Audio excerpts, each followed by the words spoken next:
O tema da minha exposição, como anunciado pelo nosso presidente, é a questão da revisibilidade em juízo das decisões administrativas. E eu vou começar com um truísmo, o de que a decisão administrativa final, quando contrária ao contribuinte, pode ser levada por este ao Poder Judiciário para a discussão de qualquer dos seus aspectos, sejam questões de mérito, sejam questões procedimentais, amplo acesso ao Poder Judiciário, sem qualquer limitação material, como, de resto, prevê a Constituição no artigo 5º, inciso 35. O verdadeiro tema da palestra, da discussão, evidentemente, é a situação contrária. E quando a decisão é favorável, a decisão final é favorável ao contribuinte. O artigo 156, inciso 9 do Código Tributário Nacional, tem uma passagem que costuma ser negligenciada. Ele diz o seguinte: extinguem o crédito tributário as decisões administrativas finais, como tais entendidas aquelas não mais passíveis de ação anulatória. Ora, se nós estamos falando em extinção do crédito tributário, é óbvio que esta decisão há de ser a decisão favorável ao contribuinte, porque a contrária não extingue nada.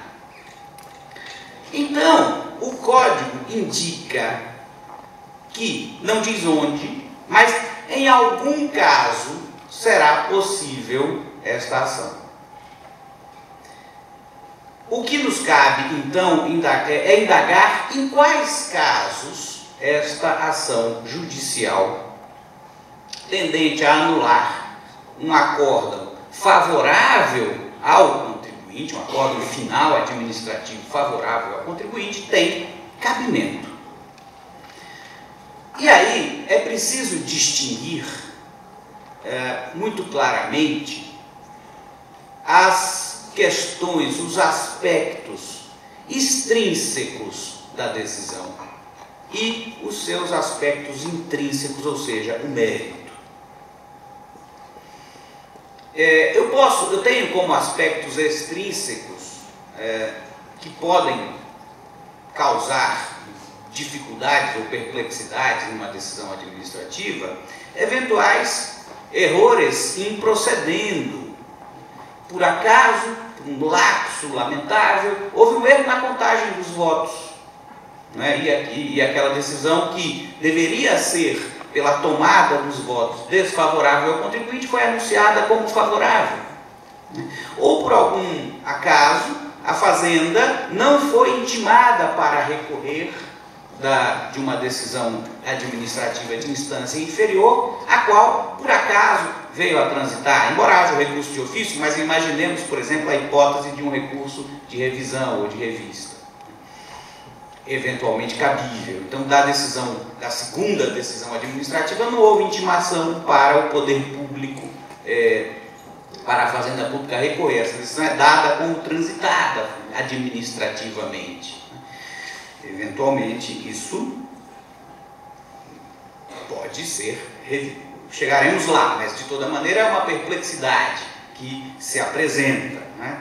Além, evidentemente, e nós estamos em tempos de Operação Zelotes e não podemos nos furtar ao assunto, além, evidentemente, das questões atinentes à regularidade da composição do tribunal administrativo e da sua imparcialidade, quando esteja viciada por crime de corrupção, por exemplo. Quanto à regularidade da composição, eu lembro, os senhores certamente sabem, que o Tribunal de Justiça de São Paulo tem anulado alguns acórdãos administrativos a rogo da Fazenda pela participação de advogados como julgadores, por força do artigo 28, se eu não me engano, Sérgio,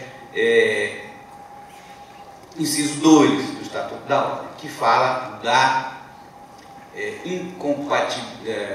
da incompatibilidade do advogado com o exercício de qualquer função julgadora em órgãos administrativos. Eu até entendo que nesse caso, já descendo ao mérito, que neste caso não haveria espaço para anulação, sem entrar na polêmica sobre se os advogados podem ou não ser julgadores administrativos. Eu tenho uma posição francamente minoritária nesse tema, mas não quero polemizar. O ponto é que o Estatuto veda a advocacia para quem é julgador administrativo.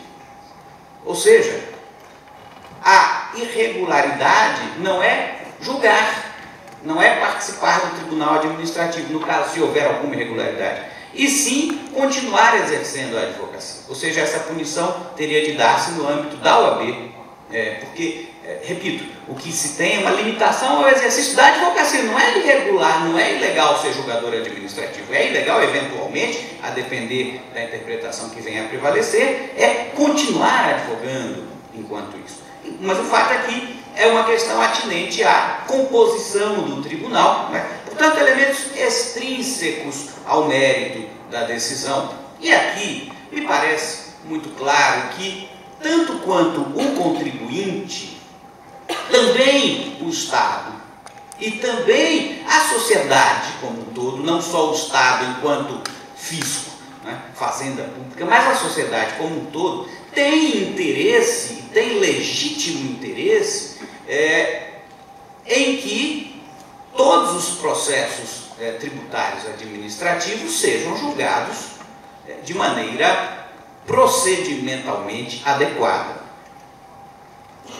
por conta, evidentemente, do impacto que isso tem na arrecadação, que uma eventual decisão favorável ao contribuinte tem na arrecadação tributária. Então, para resumir, eu penso que nesta hipótese de vícios extrínsecos ao mérito, tem cabimento a discussão judicial do acórdão administrativo final favorável ao contribuinte. Quem poderia, né,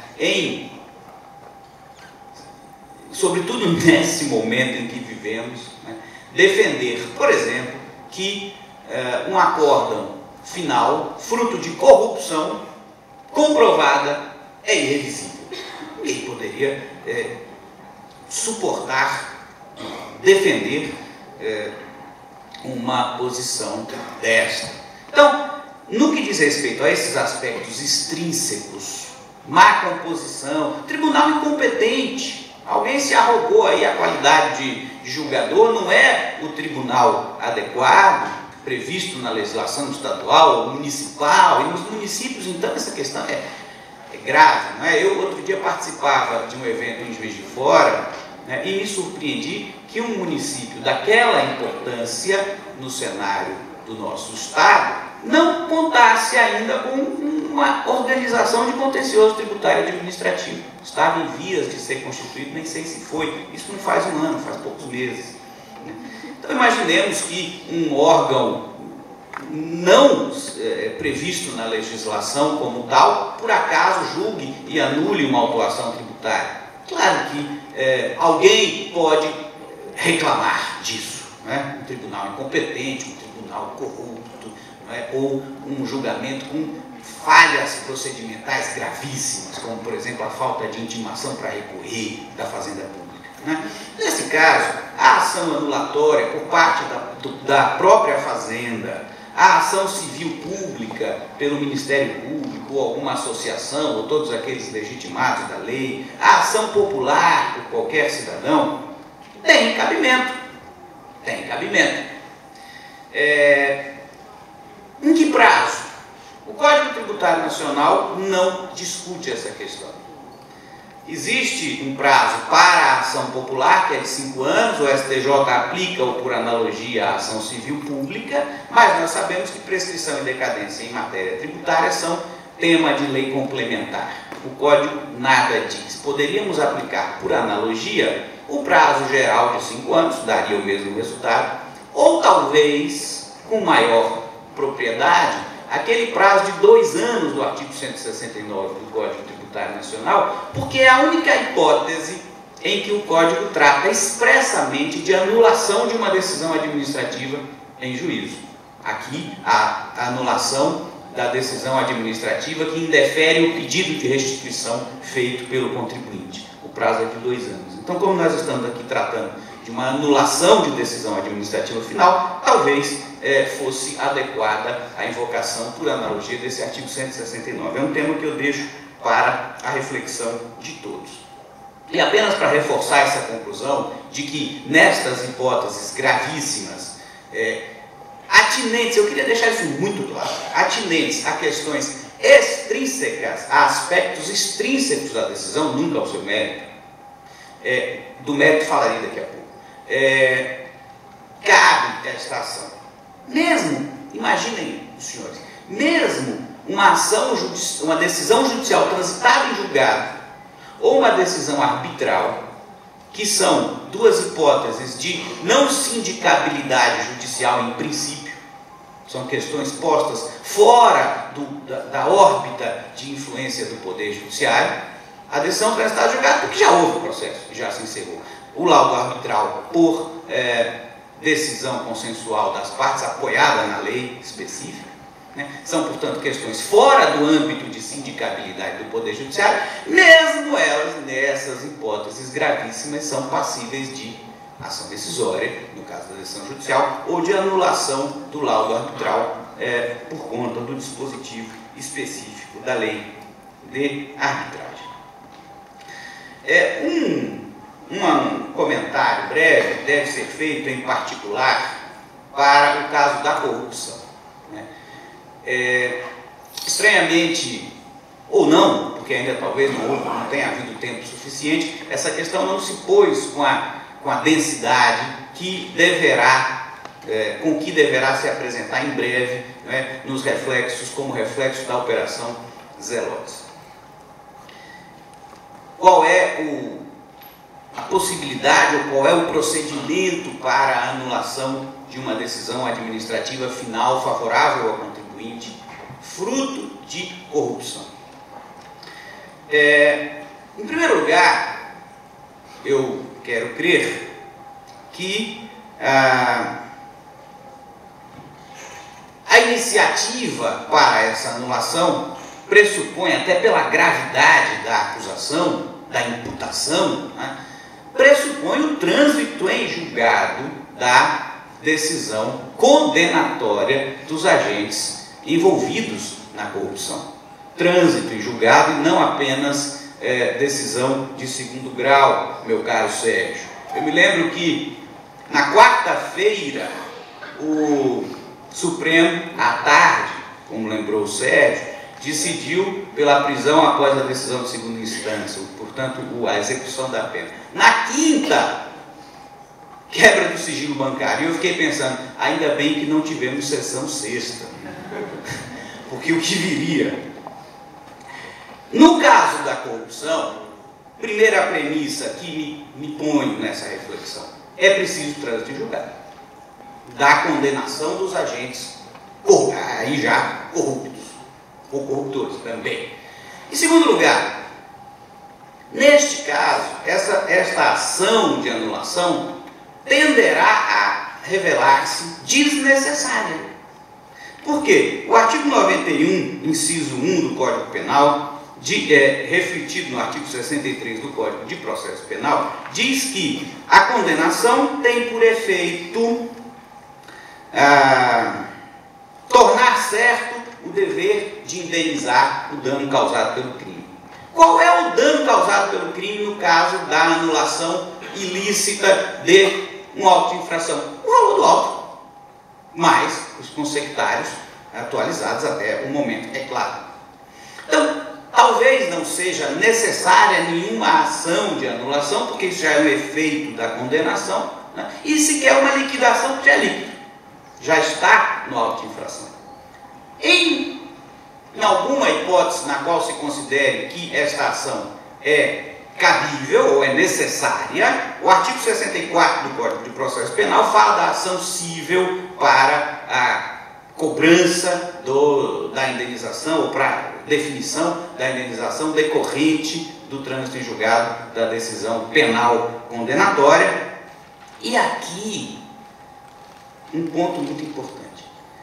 Que vejam, se eu disse que é preciso esperar o trânsito em julgado da ação, da decisão condenatória, quanto tempo isso vai demorar, né? Qual é o efeito que isso tem na prescrição desta ação ou desta possibilidade de anulação? Em outras palavras, será que não vai demorar tanto que, quando sobrevier a condenação penal, não teremos mais tempo para a recuperação do crédito tributário? Eu acho que essa preocupação não deve nos assaltar, porque o artigo 37, parágrafo 5º da Constituição, na interpretação, não interpreto exatamente assim, mas não vem ao caso, na interpretação que lhe dá o Supremo Tribunal Federal, determina ser imprescritível a ação por dano causado ao erário. O Supremo, numa interpretação cautelosa, tem entendido que isso só vale em caso de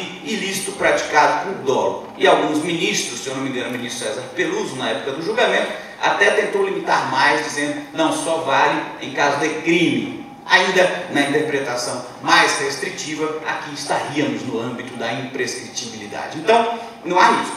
Podemos esperar o trânsito em julgado e, quando vier o trânsito em julgado, ou é um efeito automático da condenação, da condenação penal, ou a restauração do auto é um efeito automático da condenação, ou, se for necessária alguma ação, nos termos do artigo 64 do CPP, esta ação não estará sujeita à prescrição por força de uma regra constitucional expressa que, evidentemente, se sobrepõe ao CTI, né?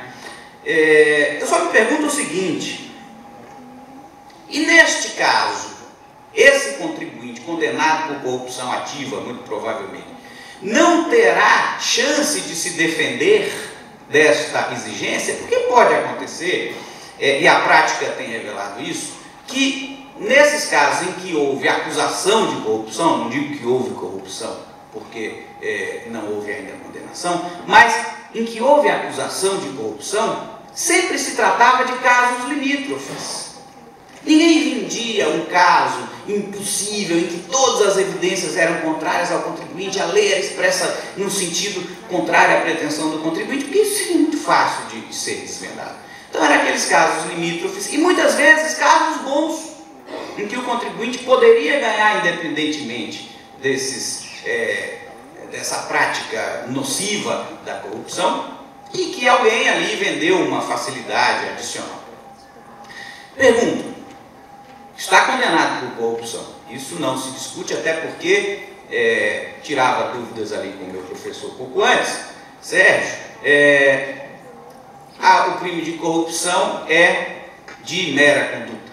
Então, ofereceu, já constitui o crime. Ou ofereceu, ou pediu, ou exigiu, já constitui o crime, independentemente de ter chegado ao resultado, etc. Então, independentemente de haver ou não tributo devido, o fato é que o crime de corrupção está configurado e a condenação subsiste. Agora, pode ser que, apesar de tudo, o sujeito tenha comprado uma decisão num caso que ele não precisava. E agora ele vai ficar sem defesa contra aquele auto. Eu entendo que, embora seja uma situação extremamente delicada do ponto de vista estratégico, levar a juízo para rediscutir um crédito comprovadamente envolvido objeto de uma tratativa de corrupção, poderia caber uma ação judicial anti-exacional para combater aquela exigência, cujo sucesso ou insucesso, repito, não teria nenhum efeito sobre a condenação de corrupção. Essa se manteria. Breves palavras, meu tempo se esgotou, sobre o mérito.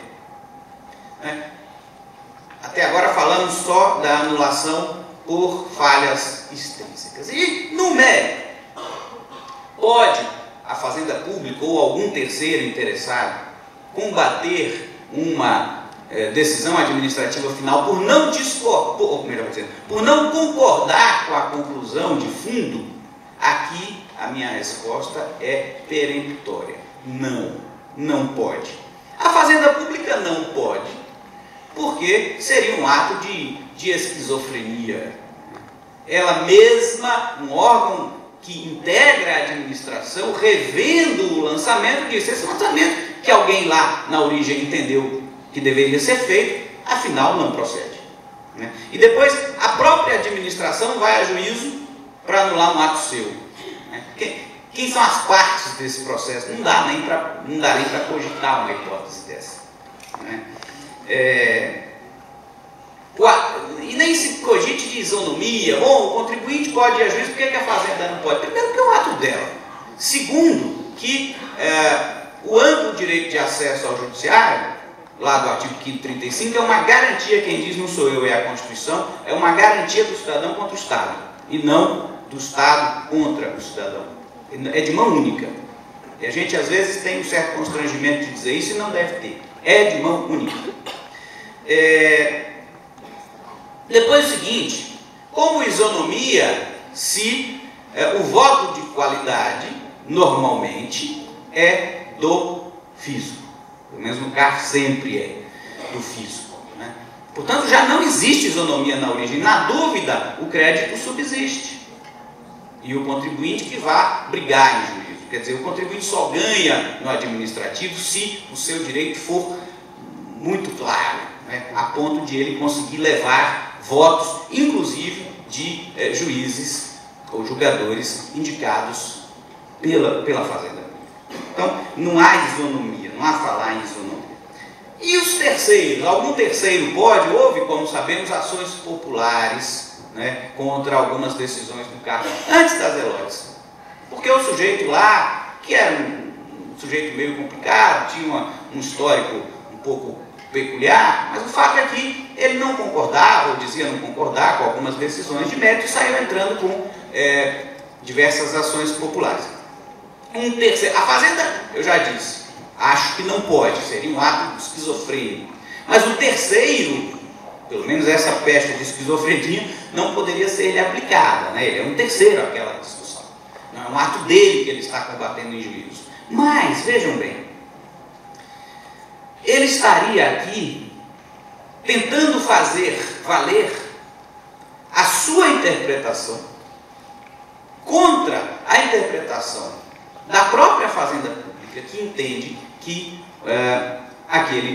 afinal de contas, que aquele não é um caso de lançamento tributário, ou seja, que aquela situação não é tributável. Eu pergunto, pode qualquer um de nós, mesmo o Ministério Público, pode qualquer um de nós impor atos comissivos à administração? Você é administração do Estado de Minas Gerais, vai agir do jeito que eu acho que você tem que agir. Você vai demitir esse sujeito, nomear esse outro para secretário, ou para ministro, vai construir uma escola ali, pode. Isso, o Supremo Tribunal Federal só aceita essa ingerência de terceiros na liberdade administrativa, porque no fundo é disso que se trata. A administração detém a primeira palavra sobre a interpretação da lei tributária. Ela propõe, essa interpretação pode até não prevalecer se for derrubada em juízo, mas ela propõe a sua interpretação sobre a lei tributária. E se ela entende, ainda que ao fim do ato do processo de revisão, que é o processo administrativo, que aquela não é uma situação tributável, não cabe a um terceiro impor o seu próprio critério para a atuação da administração. O Supremo, repito, só admite esta ingerência em situações muito peculiares, quando se trate da proteção de direitos fundamentais daquele que pleiteia, ou quando o Ministério Público o faça, né, em nome da sociedade. Por exemplo, criação de vaga em creche, abertura de vaga em escola, instalação de escola. Aqui sim, o Supremo Tribunal Federal admite, em nome da proteção de um direito fundamental. Agora, eu tenho direito fundamental a que o Sérgio seja tributado do jeito que eu acho certo, eu, cidadão, Igor. Que direito fundamental meu está envolvido aqui? Direito fundamental nenhum. Não é? Estou metendo a minha opinião onde ela não é chamada, onde ela não é cabível. Então, me parece que, no mérito, é absolutamente descabida, por simples questão de mérito, discordância quanto ao mérito, a ingerência ou a iniciativa judicial, seja da fazenda pública vencida no contencioso administrativo, seja de um terceiro por meio de ação popular, seja de um cidadão por meio de ação popular, de uma associação ou do Ministério Público em sede de ação civil pública. Isso é completamente descabido. Isso, no fundo, porque essas ações, é claro, serão decididas pelo judiciário, o judiciário é que dirá, não, aqui tem que tributar. Seria lançamento de tributos pelo fisco, seria o governo dos juízes. O juiz se substituindo ao administrador, né, usurpando a competência própria do administrador. Cada poder tem as suas competências próprias. O judiciário revê, sim, anula, sim, mas não governa, não decide, né, sobre a primeira palavra, a primeira interpretação da lei, né, não determina que a administração haja da maneira que lhe parece mais aceitada ou mais conveniente, senão reprime quando haja excessos. Então, são essas as considerações que o tema me suscitou e que eu queria dividir com os senhores. Muito obrigado.